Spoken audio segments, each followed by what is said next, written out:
Good morning and welcome to another edition of Our Town here on 94.9 and 99.1 The River. My name is Darren Swenson. Our Town, as always, brought to you by Decorah Bank and Trust. A couple of guests on the program this morning. Travis Goedken, Decorah City Manager, will join us on the program, and we'll have our monthly conversation with Tim Cronin, the Decorah School Superintendent.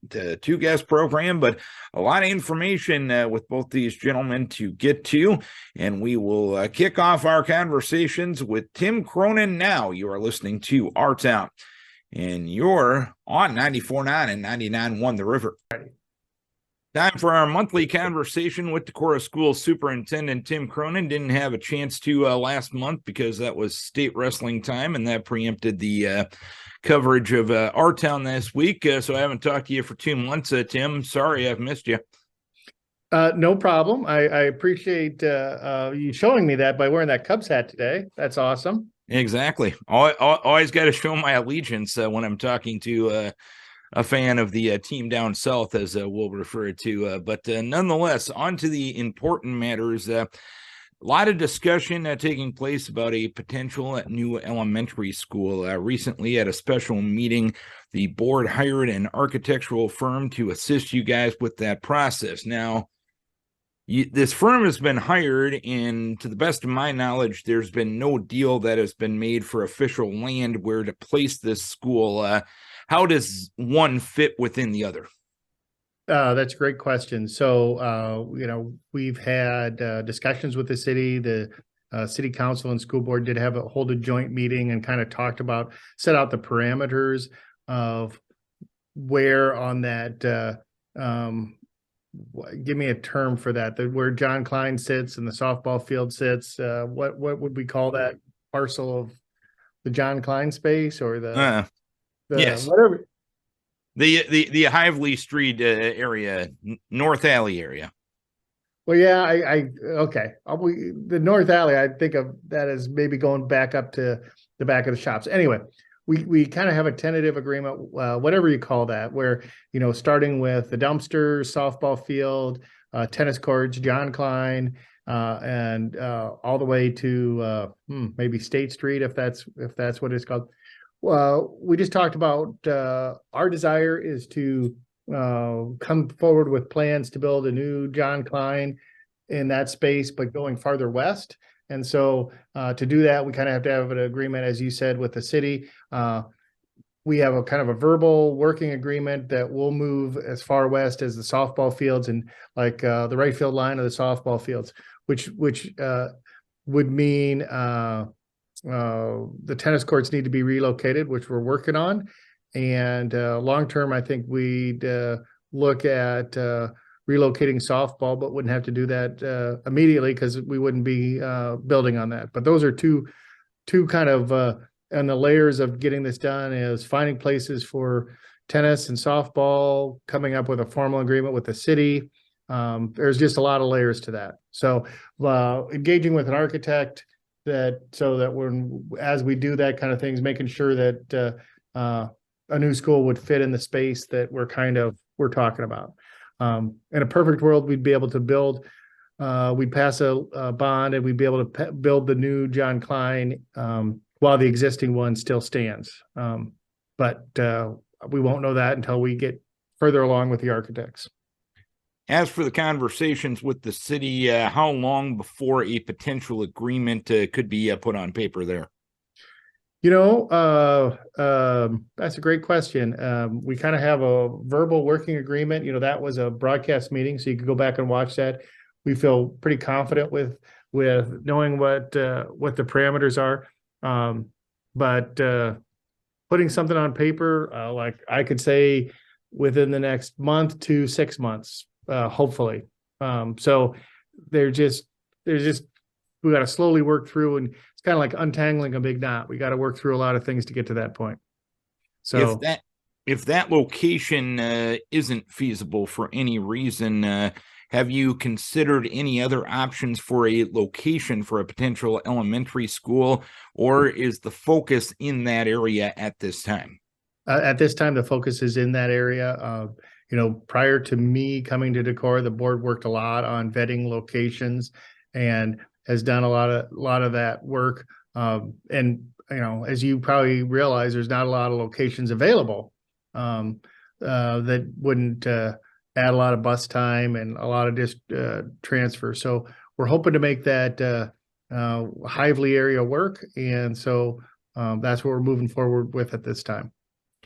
How long at this time, what would be the earliest this could go before voters?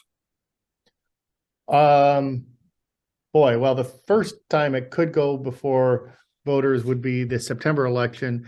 There'd be an incredible amount of work that would need to be done. So by me saying that, like, the reality is, I'm knocking on wood a little bit, but hopefully the November election of this year, or possibly a March of 2024.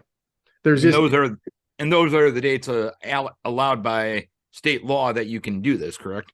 For sure. Those are the next 3 election dates. There is a provision in Iowa law that you have to wait 6 months after a failed election before you bring one back, just as a point of kind of knowing what's allowed. If you look at the September date, there's not a full 6 months until the March date.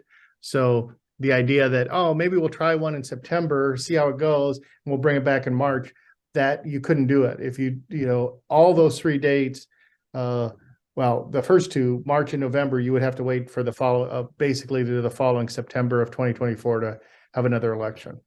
So. And from the outside looking in, seemingly this is something you would want to do correctly instead of in a hurry, correct? Oh, yeah, absolutely. There's a lot to be done. That's that timeline. Just by me saying the September date, like, you didn't ask me how possible that would be. That's just a date that exists. There's a lot that has to be done. As I said, we don't have an agreement on paper with the city yet. And so we've got to work through a lot of stuff to even get to that point. So, yeah, absolutely. We're not going to rush it through. But you want to know your dates, and you want to know what's possible, and kind of go from there. Certainly when I say that there's, some people that say that's too fast a timeline. And then there's other people in this community that will tell me, I've been waiting 15 years. This isn't a slow timeline. This is like, let's get it done. So you temper all that, and you kind of work through, like I said, you work through some of the first things first, and you have to be persistent on this, and that's what it's going to take. You had a representative from the Donovan Group meet with the board this week regarding potential discussions on ways they could assist with this potential bond issue vote. In what ways would they assist the district should the board decide to go in that direction? Yeah, the Donovan Group works a lot with schools on passing referendums, whether it be general obligation like big building projects, or PEPL, just securing your PEPL or your revenue purpose statement. But I would say that they remind me a lot of a PR firm. They just help get the refine messages and get messages out. They've done a lot of good work with that. Jerry Gallagher, if you talk to him long enough, he seems familiar. He was I think a news anchor for he was a news anchor for KWWL. And so it took me about my second conversation with him to realize who he was, but or what he used to do. But yeah, they're very successful, come highly recommended, work with a lot of successful initiatives, have good strategies, have good ideas. Jerry just shared a few of those with the board. Obviously, it's a little early for us to do that, but I wanted to, to kind of keep moving the process along, bring up steps. So they wouldn't be folks, knocking on doors here in Decorah. They're not a boots on the ground kind of organization. They're more of a packaging and social media and direct mailing and stuff like that. So we would still have there's going to be a separate, as this gets along, I anticipate there'd be a separate group, like a vote yes kind of group that would be, certainly might have people who work for the school or whatnot, but that would be a separate group that would work, knocking on doors kind of thing.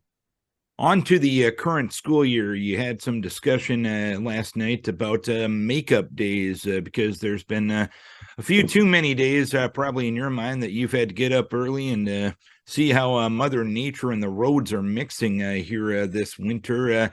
What did you decide moving forward regarding the necessary makeup days that the district has to make up from now until the end of the school year? Sure.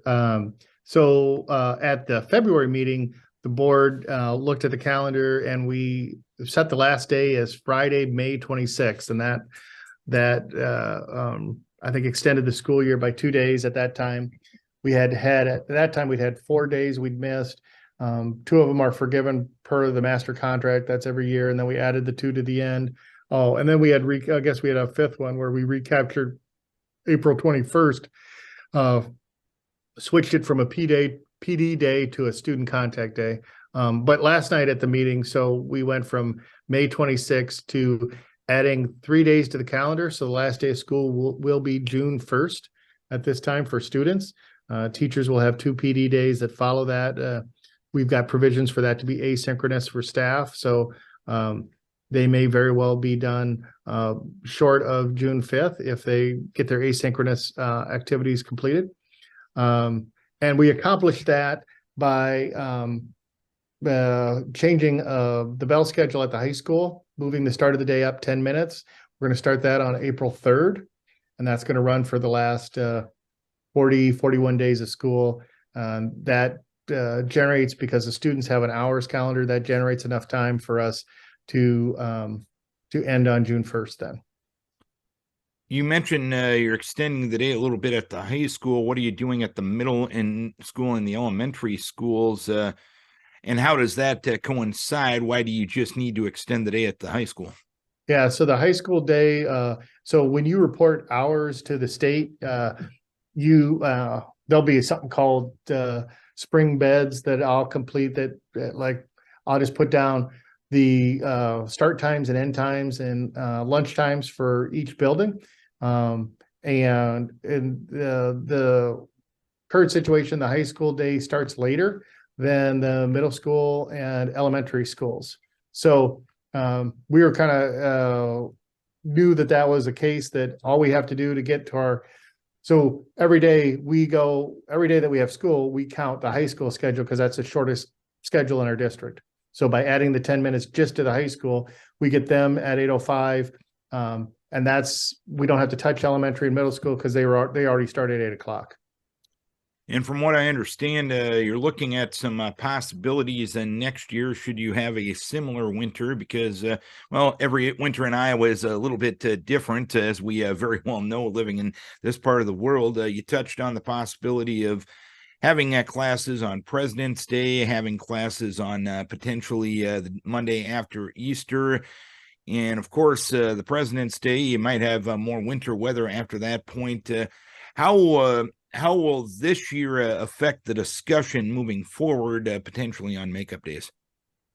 Sure. So to start with, moving forward, we'll bring our calendar back that we've approved this year. One of the things that we talked about last night is just establishing snow makeup days and just putting them right on the calendar so that folks know ahead of time that, there's a possibility that if our 3rd snow day, we might go to school on Easter Monday or something like that.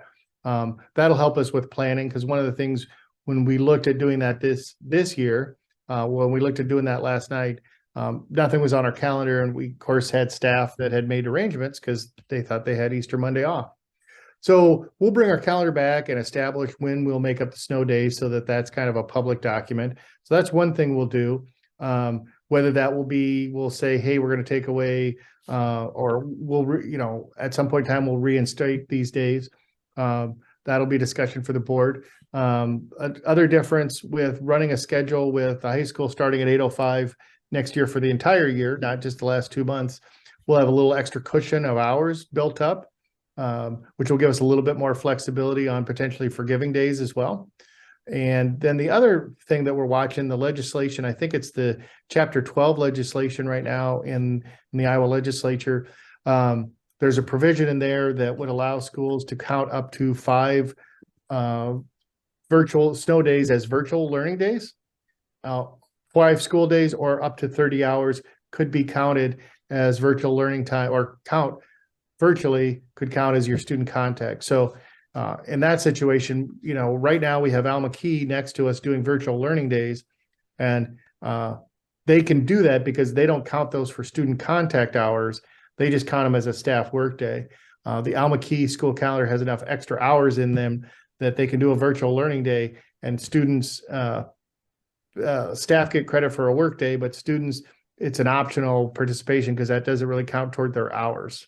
When I told Jay Mathis at Al McKee that I was going to start a Facebook page that said, "Hey, Al McKee students, you don't really have to go to school on these virtual learning," because they can't, they're not counting it. It's not required, but I think it works out pretty well for them, or real well for them. And so that'll be a part of our discussion as well, is having the ability to use virtual learning days on snow days and potential benefits on that, and kind of controlling that calendar. Because as you're right, I think they promised me when I interviewed that it didn't snow here in Decorah anymore, but I'm not sure if that was 100% accurate. Well, whoever told you that, I think, it was a good sales pitch. We'll put it that way. When discussing the possibility of virtual learning days, and I know every district really in the nation and beyond that had to do it through COVID-19. And I know you haven't made any decisions on this, and the state hasn't told you if you can yet or not. What's the good things that you could do with virtual learning? What would be the potential struggles with it? Absolutely. So I think the benefits are the idea that you continue, just because we're not in school, you can continue the learning process. There's no restarts. Gosh, if you'd have a couple days in a row, you don't have to feel like, oh, students, I've got to come back and kind of, it's like if you're streaming a show on TV, and you take a week or two off, there's always like, oh, where am I at? And that same thing with learning, where are you at with the learning? So there's that restarting time. The ability to count those days would be wonderful, so that, when you're looking at a school calendar, you could say, oh yeah, we can set, and we can know that we won't go past May 26th, Friday, May 26th. That's super helpful for employers, for staff making plans, for students making plans, local groups, the church groups and the youth leagues. When they're scheduling their summer, they kind of want to know when we're going to be out so that they have students. So it just helps you with your stability, helps you with your learning. There, of course, are a lot of drawbacks. What's everyone's home internet access like? Are they able to learn virtually? There's for staff, one of the staff, a lot of our staff have children. So if we don't have school and their children are young children, they've got to decide, okay, how am I mom and dad and also a teacher at the same time? So there's a challenge there for staff that we'll need to work through. So there's probably more off the top of my head. Those are the ones I think of. I think it's probably something that we'll really want to explore heavily and try to do our best to make it work, just because I think, there's a reason that it's coming out as a bill, because I think that's something that parents, if my child's home all day, like, I'd like them to have something to do. And so an opportunity to have virtual learning. Now, I will say, understand that virtual learning may not look exactly like learning in the classroom, and just kind of understanding whatever the model is. We're probably not going to have 7 hours of screen time for your child on a virtual learning day. I've got a younger brother whose daughter, she was a kindergartner during the pandemic, and he was describing about how they did kindergarten, and it was 7 hours a day of a kindergartner looking at a screen. And I was like, well, that probably couldn't have gone super well. And he said, yeah, his daughter really, she was engaged, but at some point in time, that's just a hard thing to do. Mm-hmm. So it'll probably be smaller bits of, face-to-face instruction and then some, seat work or something, but we'll work on a plan so that we can hopefully capitalize on that if in fact that's an option. But I feel strongly that that you'll see that as an option, because that's one of those, I think there's a lot of stakeholders that would like to see that. So Algebra 2 coming to Netflix, Hulu, and Amazon Prime, a possibility? Well, absolutely.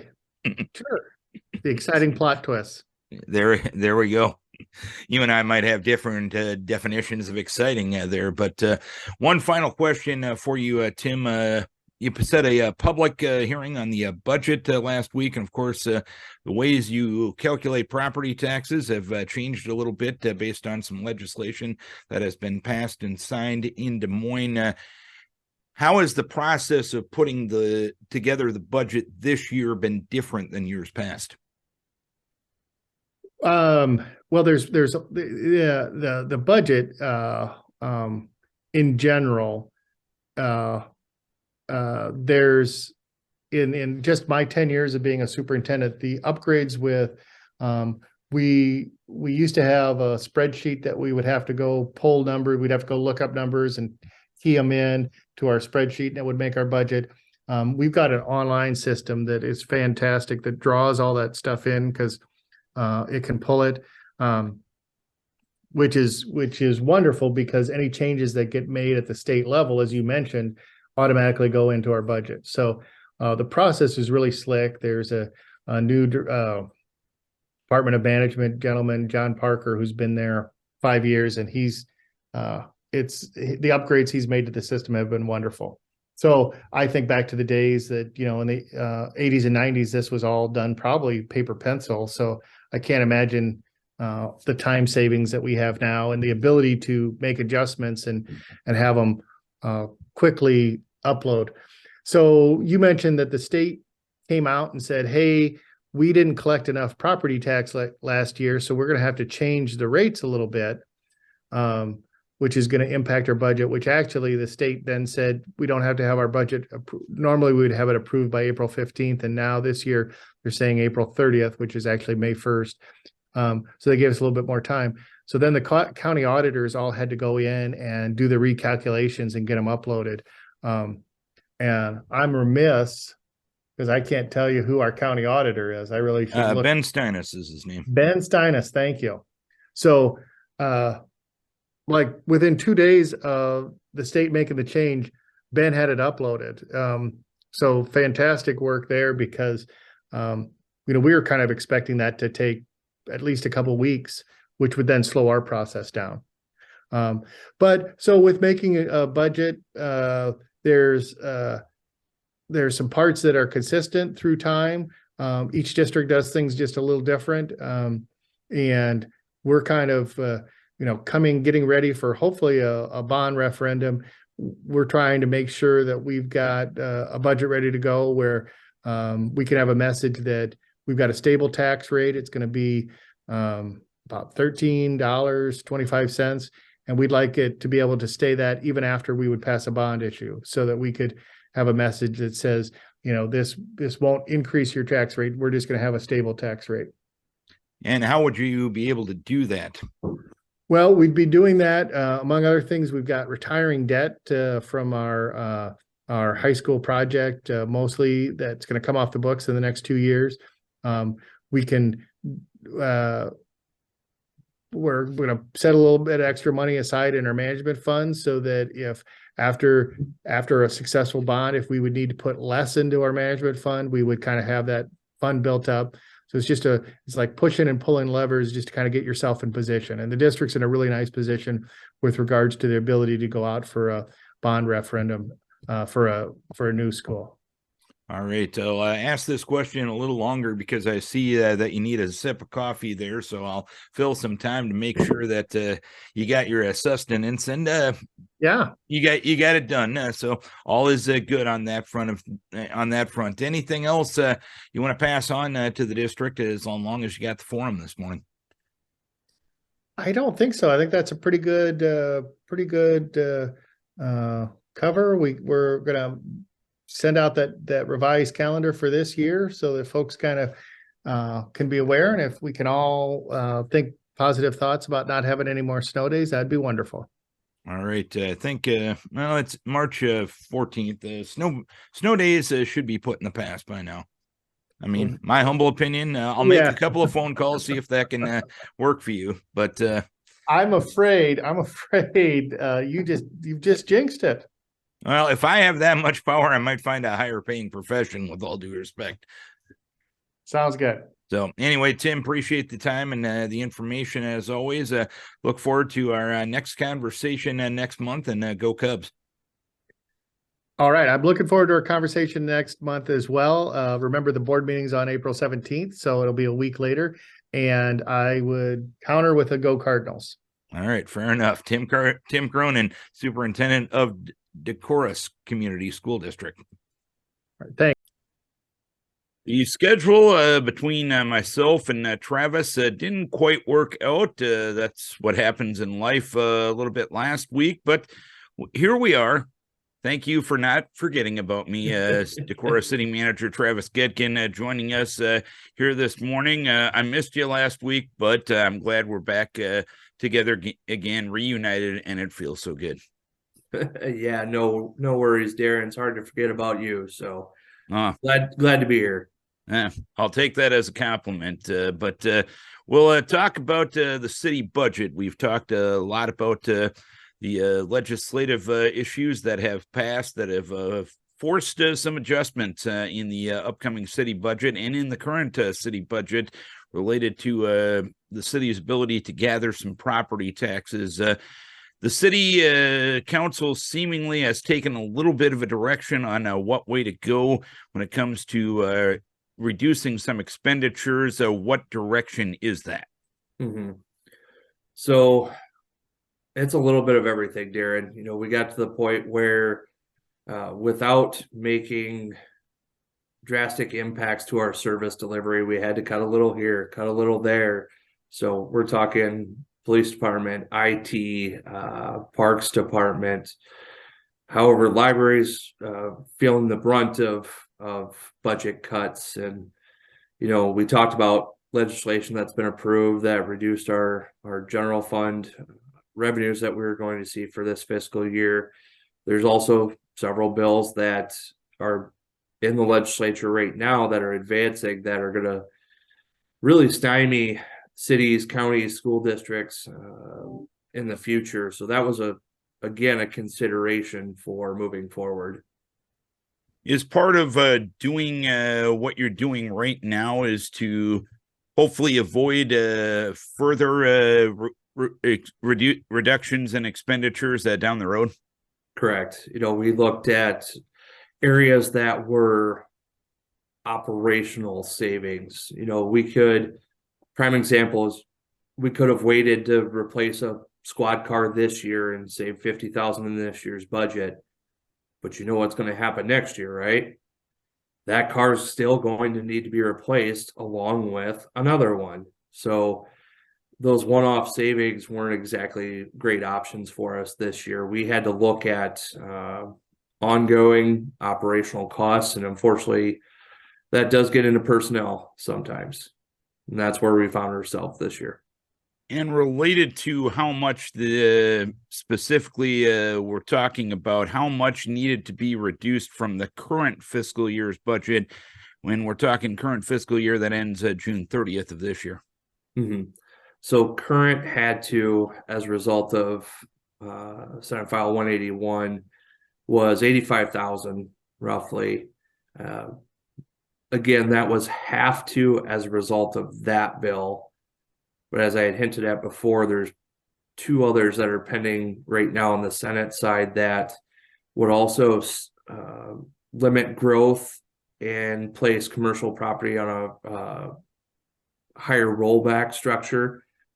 So knowing those things are currently in the works too, we wanted to make sure the city was in a good position moving forward that, yeah, we'll probably have to have some more conversations next year, but they're hopefully not as drastic as what they could have been.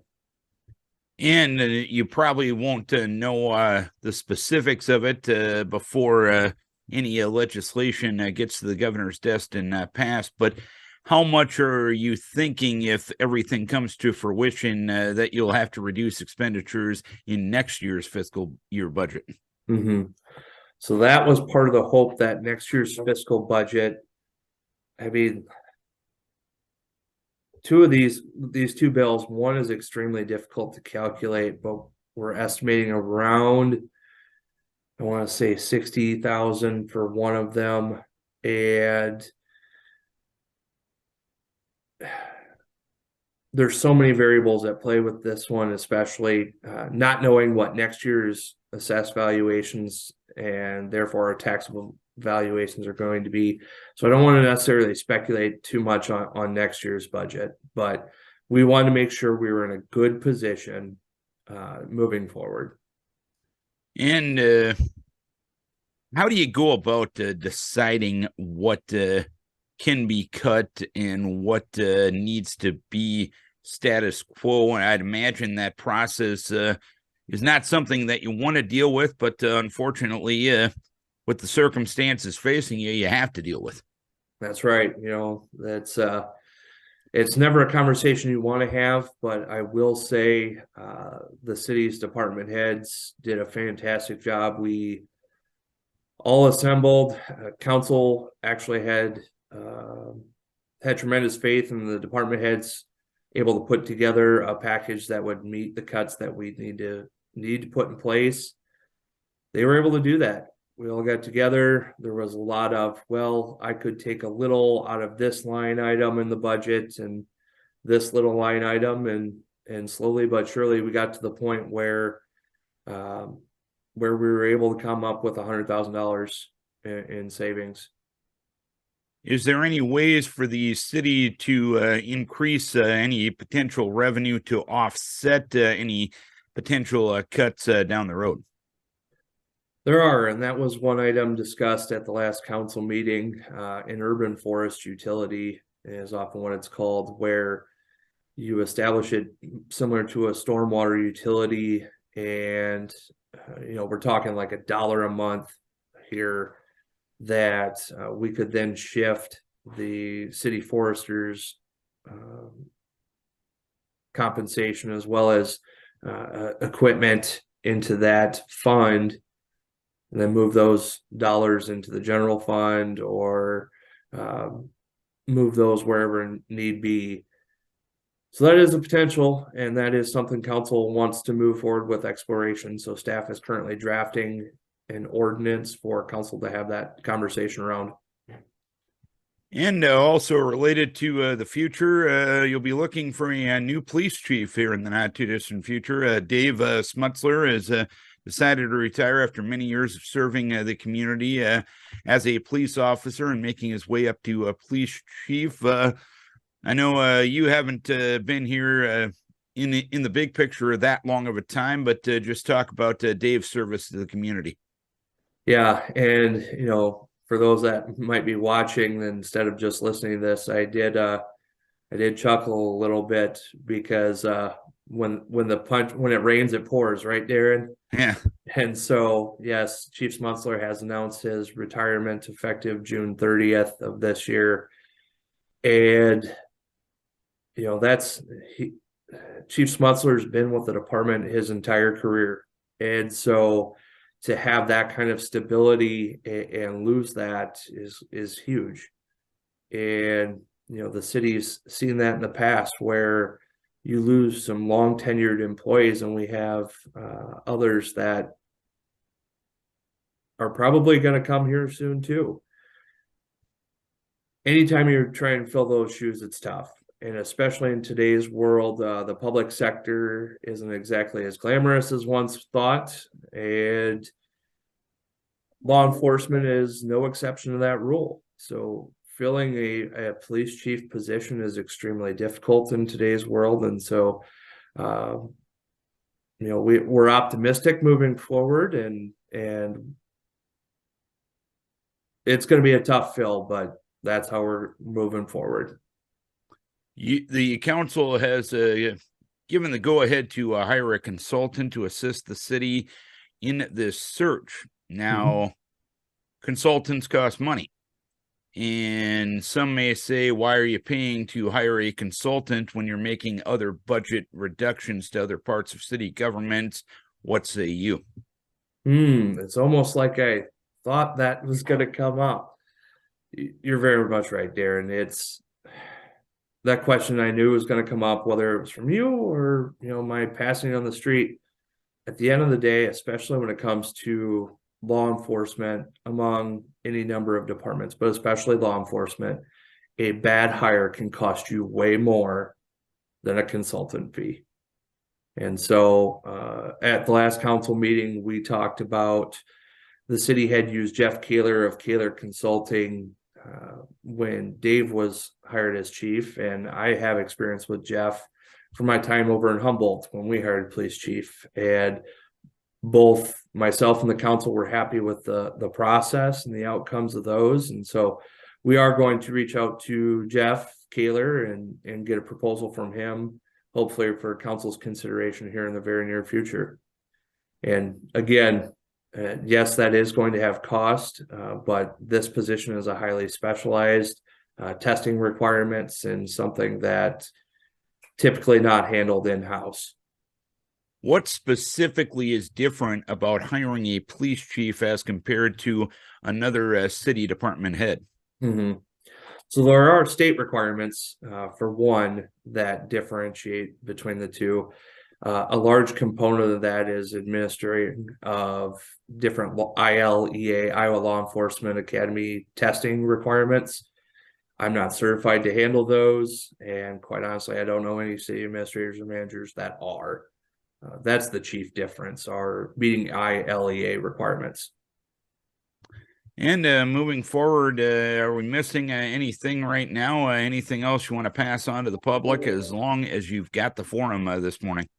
Yes. One major thing I do want to point out is Decorah is participating in the the rural housing assessment process through ISU Extension and Outreach. So if you go to city of Decorah or decorahia.org, go to the city's website, you can fill out a survey there about housing in the city of Decorah. It really need community's participation in that survey to give the committee some material to analyze and move forward with. That's going to be probably the biggest thing is please, again, fill out that survey. How long do folks have to fill out that survey? We're going to keep it open as long as we need to. The last check I had this morning, I think there was only 37 respondents for it. So even though this is going to air a bit after our interview, I know the numbers that ISU Extension wants. They want 50% participation rate. And for a former research analyst that I was, 50% on a survey result is extremely optimistic. So we're going to keep it open as long as we need to. And what will this survey ask residents when they go to the city website? What type of questions will people have to give their 2 cents on? Sure. All of it surrounding housing here in Decorah, as well as that person's interest in housing. So are you currently a resident? Do you own, rent? Is it a single family home, apartment? If you were to, or are you in the market for purchasing? If you're in that market, what do you think what is that price range? All questions surrounding housing needs here in Decorah. All right, Travis, we appreciate you taking the time as always. Thanks for not forgetting about me, a la the Breakfast Club from last week. But you know what? Life gets in the way from time to time, and we appreciate you making the time this week to have a conversation with us. And we look forward to having another conversation in April, and hopefully we won't have to worry about snow anymore at that time. Let's not talk like that. Yeah, I shouldn't say 4-letter S words on the radio, right? That's right. You need that beep button.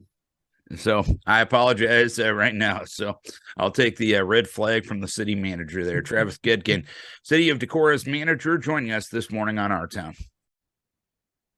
As long as we got a minute or two, we got to promote coming up this Sunday, of course, the big St. Patrick's Day celebration, one of the fun annual events coming to the community of Walk-On. The parade will start at 1 o'clock. It will start at WW Homestead Dairy. Head north to the stoplights and then west on Main Street. A lot of live music going on after the parade. Pancake breakfast going to be served that morning at the Alameda County Fairgrounds as well. And all sorts of fun going on after the parade. Of course, St. Patrick's Day celebration parade starts at 1 o'clock at WW Homestead Dairy, and all sorts of entertainment going on throughout the day in Walk-On Sunday. So we definitely invite you out for that. Want to thank our guest on the program this morning, Tim Cronin, the Superintendent of Schools at the Decorah Community School District. And we also want to thank Decorah City Manager Travis Goedken for joining us. Don't forget, each and every week we put these shows on YouTube. We realize you can't always get near a streaming device or a radio at 9 o'clock on a Thursday morning, but we want to bring the information, bring the informative, engaging, entertaining guests to you on your schedule. So you can head to any one of our Facebook pages of LA Communications, Hawk Rock, KVIK, Classic Hits 104.7, Bluff Country 103.5, KNEI, and of course 94.9 and 99.1 The River. We will put the links up on those Facebook pages, or if you're just out gallivanting around YouTube and just see something that you want to see, just search 3-16 Our Town program, the date of the program, and then Our Town program. It's a great way to get the show on your schedule. Our Town each and every week on YouTube. Our thank you to our guest. Thank you to our sponsor, Decorah Bank and Trust, and most importantly, we thank you, that's right, you, for tuning in, for logging on, or for watching Our Town on 94.9 and 99.1 The River.